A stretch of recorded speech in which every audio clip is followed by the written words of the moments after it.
오늘 영상은 제작하면서도 계속 손이 떨렸습니다. 북한 기쁨도. 여러분은 얼마나 알고 계신가요? 17세 소녀에게 벌어진 충격적인 실화입니다. 많은 분들이 이 진실을 알아주셨으면 합니다. 저는 2012년 평양 만수대 예술단 소속이었습니다. 그리고 그날 밤 저는 제 의지와 상관없이 옷을 벗어야 했습니다. 오늘 제가 들려드릴 이야기는 북한에서 가장 비밀스러운 조직 중 하나인 기쁨조에 관한 것입니다. 많은 분들이 기쁨조에 대해 들어보셨을 겁니다. 하지만 그 안에서 실제로 무슨 일이 벌어지는지, 왜 그녀들이 거부할 수 없었는지 그 진실을 아는 사람은 많지 않습니다. 제가 이 이야기를 시작하기 전에 먼저 말씀드리고 싶은 것이 있습니다. 이것은 단순히 충격적인 이야기를 위한 이야기가 아닙니다. 이것은 실제로 그곳에서 살았던 그리고 탈출에 성공한 사람들의 증언을 바탕으로 한 현실입니다. 모든 것은 16살 때 시작되었습니다. 학교에서 갑자기 호출을 받았습니다. 담임 선생님이 아닌 본 적도 없는 중년 여성이 저를 기다리고 있었습니다. 그녀는 제 키, 몸무게, 그리고 피부 상태까지 꼼꼼히 체크했습니다. 마치 가축을 품평하듯이요. 너 오늘부터 특별 교육을 받게 될 거다. 선택권은 없었습니다. 아니, 정확히 말하면 거부할 생각조차 할 수 없었습니다. 북한에서 당이 선택을 받는다는 것은 영광이니까요. 적어도 우리는 그렇게 배워왔으니까요. 하지만 그날 밤 집에 돌아가 어머니에게 이 소식을 전했을 때 본 어머니의 표정을 저는 평생 잊을 수 없습니다. 어머니는 울면서 제 손을 붙잡았습니다. 네가 기쁨조에 선발됐구나. 그때까지만 해도 저는 그게 무슨 의미인지 몰랐습니다. 특별교육센터는 평양 외곽의 한적한 곳에 위치해 있었습니다. 철조망으로 둘러싸인 3층 건물. 우리는 그곳에서 춤, 노래, 악기, 그리고 다른 것들을 배웠습니다. 미소는 이렇게, 고개는 15도만 숙여, 술잔은 두 손으로 받아, 절대 거절하는 표정을 짓지 마. 훈련은 가혹했습니다. 하루 16시간씩 같은 동작을 반복했습니다. 체중이 조금이라도 늘면 식사량이 줄었습니다. 피부에 트러블이 생기면 별도 격리되어 치료를 받았습니다. 우리는 상품이었습니다. 그것도 최고급 상품이어야 했습니다. 그리고 6개월 후 드디어 그날이 왔습니다. 2012년 4월 15일 태양절이었습니다. 우리는 평소와 다른 옷을 입으라는 지시를 받았습니다. 전통 한복이 아닌 서양식 이브닝 드레스였습니다. 화장도 평소보다 진하게 하라고 했습니다. 오늘은 특별한 손님들이 오신다. 너희는 최선을 다해 그분들을 모셔야 한다. 이것은 수령님을 위한 일이고 조국을 위한 일이다. 저녁 8시 우리는 만수대 근처의 한 특별 별장으로 이동했습니다. 그곳에는 고위 간부들이 모여 있었습니다.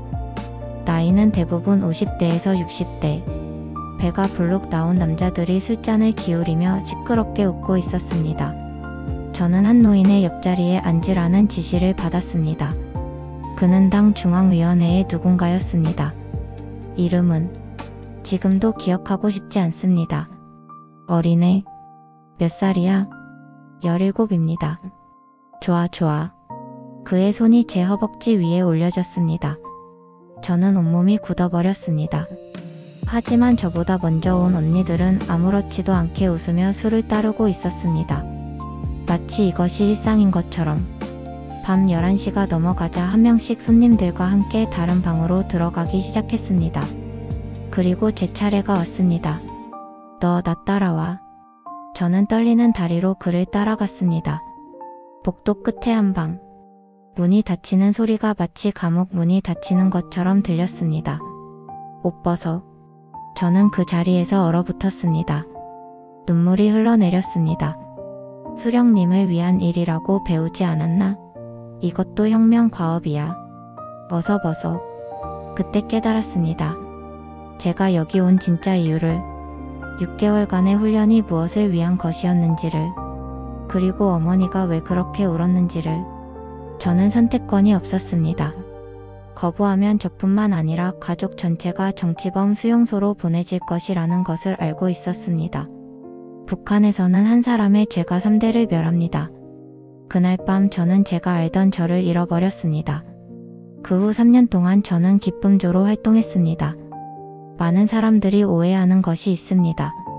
기쁨조가 단순히 예술 공연을 하는 집단이라고요. 아닙니다. 기쁨조는 3개의 부서로 나뉩니다. 첫 번째는 만족조. 이들은 실제로 예술 공연을 합니다. 노래하고 춤추는 것이 주 업무입니다. 가장 운이 좋은 그룹이죠. 두 번째는 행복조. 이들은 마사지와 안마를 담당합니다. 하지만 그것만이 아닙니다. 고위 간부들의 스트레스를 풀어주는 모든 것을 담당합니다. 그리고 세 번째 기쁨조. 저희였습니다. 우리의 업무는 명확했습니다. 김정일 시대에는 약 2,000명의 기쁨조가 있었다고 합니다. 김정은 시대에도 이 시스템은 계속되고 있습니다. 13세에서 25세 사이의 처녀들 중에서 선발되고 평균적으로 10년 정도 활동합니다. 10년 후에는 어떻게 될까요? 운이 좋으면 고위 간부와 결혼합니다. 대부분 자신의 아버지 뻘 되는 남자와요. 운이 나쁘면 지방으로 쫓겨나거나 더 나쁜 경우 입을 막기 위해 정치범 수용소로 보내집니다. 그들이 우리를 살려둘 이유가 없으니까요. 우리는 너무 많은 것을 받고 너무 많은 것을 알고 있으니까요. 저는 2015년 어느 겨울날 밤 탈출을 결심했습니다. 그날도 저는 한 고위 간부의 별장에 있었습니다. 그는 술에 취해 잠들었고 저는 그 틈을 타 창문을 열었습니다. 두만강까지 가는데 3일이 걸렸습니다. 숨어서 걸어서 때로는 기어서. 강을 건널 때는 12월에 얼음물이 뼈를 애는 듯 차갑했지만 그 어떤 것도 저를 막을 수 없었습니다. 지금 이 순간에도 평양 어딘가에서 16살 소녀가 특별 교육을 받고 있을 것입니다. 지금 이 순간에도 누군가는 이것은 수령님을 위한 일이라는 말을 들으며 자신의 의지와 상관없이 옷을 벗고 있을 것입니다. 기쁨조는 단순히 과거의 이야기가 아닙니다. 이것은 현재 진행형입니다. 김정은 정권 아래에서도 이 시스템은 계속되고 있습니다. 더 충격적인 것은 북한 내부에서는 이것이 문제라고 생각하는 사람이 거의 없다는 것입니다. 당이 선택을 받는 것이 영광이라고 배워왔고 수령님을 위해 모든 것을 바치는 것이 애국이라고 세뇌되어 왔으니까요. 저는 오늘 이 이야기를 여러분께 들려드리며 무겁습니다. 하지만 동시에 이것이 알려져야 한다고 믿습니다. 침묵은 공범입니다. 모르는 것도 공범입니다. 지금 이 영상을 보고 계신 여러분, 이것이 먼 나라의 옛날 이야기가 아니라는 것을 기억해 주세요. 이것은 불과 몇 시간 거리에 있는 나라에서 지금 이 순간에도 벌어지고 있는 현실입니다. 저는 운이 좋았습니다. 살아서 탈출했고 제 이야기를 할 수 있게 되었으니까요. 하지만 여전히 그곳에 있는 수많은 소녀들을 생각하면 밤마다 잠을 이룰 수 없습니다. 이 영상이 적어도 한 사람에게라도 북한의 진실을 알리는 계기가 되기를, 그리고 언젠가 그곳의 소녀들도 자유를 맛볼 수 있기를 간절히 바랍니다. 시청해 주셔서 감사합니다. 구독과 좋아요는 이 진실을 더 많은 사람에게 알리는 데 큰 힘이 됩니다.